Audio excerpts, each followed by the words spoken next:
Kemudian lomba foto rapi.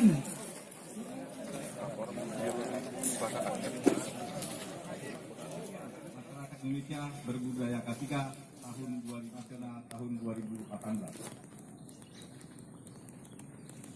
Peringatan Hari K3 tahun 2018 ini merupakan rahmat dan ridhonya kita mengharap bagi kita semua. Pada hari yang berbahagia ini, marilah dari kecelakaan kerja dan penyakit akibat kerja.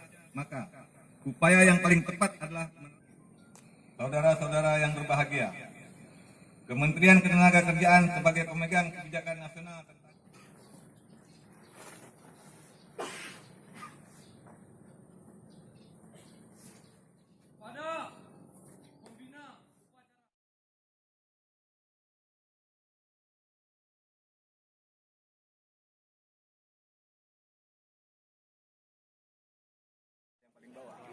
bukan tim.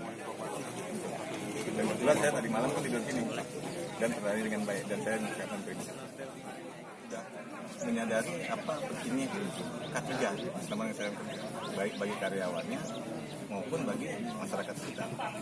Jadi untuk itu terlibat saran kami kesehatan kerja di usaha, di tempat kerja dan di sekitar masyarakat.